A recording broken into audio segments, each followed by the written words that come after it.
And of course, the top story that we have been tracking today, the Israel-Hamas Truce deal, which hangs by a balance and a delicate thread at that. After negotiators announced a successful agreement, Israel's cabinet meeting to approve the deal stands postponed. And Prime Minister Benjamin Netanyahu has blamed the Hamas for last-minute changes. On the political front, Bibi's government is at a vulnerable stage. Israel's parliament lawmakers were scheduled to attend a cabinet meeting earlier in the day. But the Hamas has been accused of reneging on certain provisions of the deal.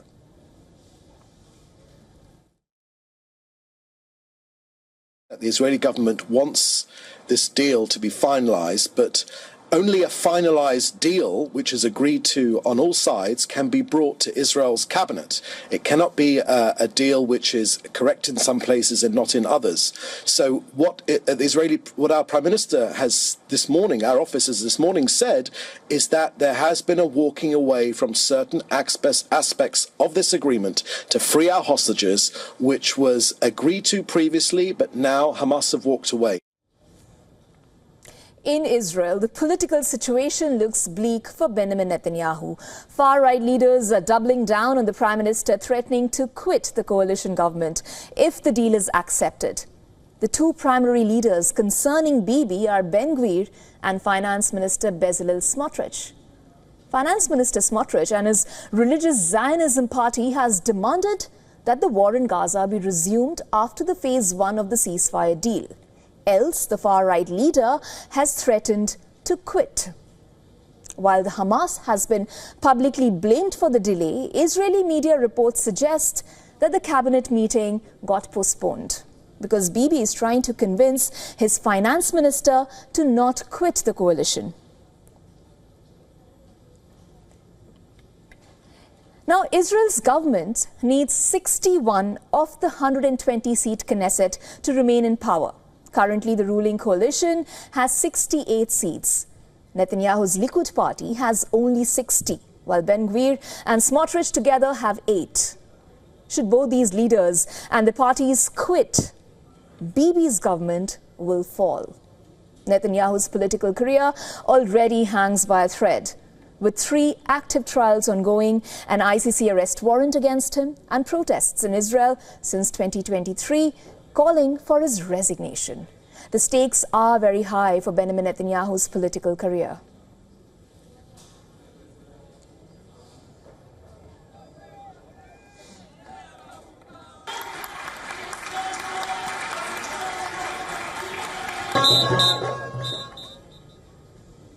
On the show with us now, Daniel Levy, president of the U.S. Middle East Project, the U.S. MEP. Thanks for your time, Daniel, and thank you so much for joining us. We probably saw visuals of joyous celebrations, premature one at that, in the Strip after 15 months of the current conflict over there. And all this while the Israeli military has ramped up its attack on the Strip. What do you make of the situation? In your opinion, how do we read this? Well, Isha, good to be with you. Let's acknowledge a few things. Excuse me. First, the Israeli Prime Minister did not want to get to this moment. We have heard the American Secretary of State and others in the Biden administration consistently tell us that the obstacle to a deal was Hamas. They have been consistently lying to us. Now, Isha, when you need to get a deal across the finishing line, it's true that sometimes you need to massage the truth. You need some constructive ambiguity. That's not what Blinken and the administration have been doing. They have hidden the fact that Bibi was the problem because they refused to use leverage with him. Now, Netanyahu knew that that political equation that you have talked about, that a deal causes him coalition problems, that he may lose that domestic political stability. That's a major reason Netanyahu did not want a deal. He was apparently not prioritizing the hostages. Many in the security establishment were shocked that they couldn't get Netanyahu to agree to a deal. Along comes Trump, and the crucial dynamics of the equation change. Why? I don't think because Trump either promised Netanyahu certain things, Netanyahu thinks he can get those things anyway, or because Trump put pressure and threatened him. I think Netanyahu saw that here is a president who acts like the leader of a superpower, not someone that Netanyahu can wrap around his little finger. And therefore, Netanyahu was worried that the threat from Trump, not to Israel's occupation or its settlements, but to Netanyahu's personal political narrow interests, that this could be a real problem. And therefore, Netanyahu found himself at this crunch moment. He is trying to use this time to do one of two things, Isha. Either to try and wriggle his way out of this deal while hoping that he can blame the other side, or to try and bring on board enough of his coalition that he can move forward politically. You know, we're talking now, it's just the very beginning of the day in the US. It may well be that this delay is in order to get people in the Trump ecosystem, in that Trump world, to put pressure on some of these Israeli recalcitrant ministers. So that's the dynamic we're in at the moment. Netanyahu wants to continue the war, to displace Palestinians. He wants to bring down the deal.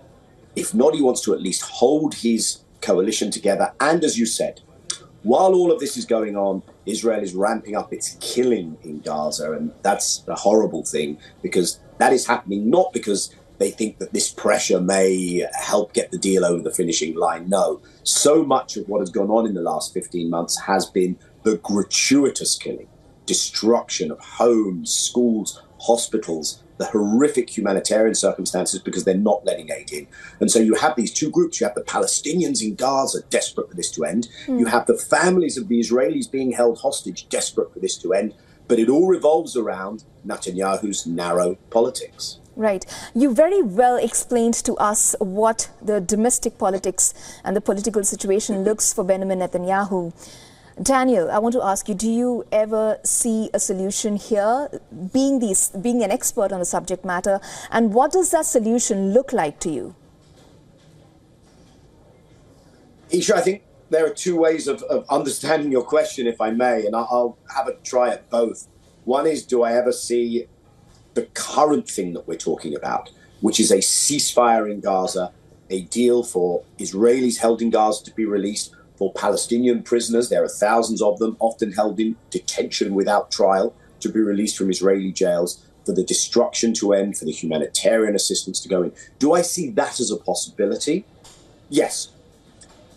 It's going to be a bumpy road. I would still not put a bet on it, Isha, but there is the plausibility, because that's what we're moving towards right now. And even if Netanyahu wants to unravel this, once a deal starts, it gets harder to unravel. Nonetheless, this is still really on a knife's edge. The second way of understanding your question is, hey, step back a minute.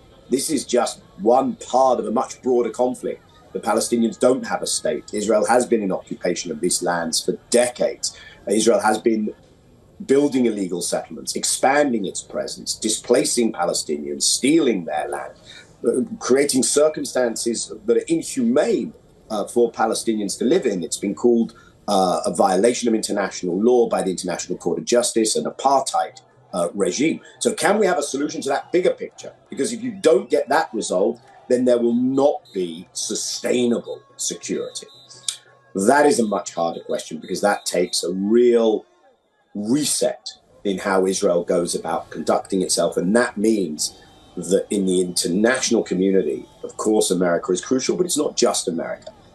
Those who are wanting to see real peace, wanting to see stability and security, whether they are friends of Israel or countries that have said, you know, we can't deal with an Israel like this. Everyone there should have an interest in making it clear to the Israelis that this kind of exclusive security orientation with no political diplomatic horizon, with no hope for Palestinians to actually have their rights, that way of looking at things is not going to work, and therefore Israel needs to be held to account. And so that's the bigger picture answer. Daniel Levy, thank you so much for your insightful views on the show today and for joining us. Thank you. Good to be with you. Let's hope that there's a better tomorrow.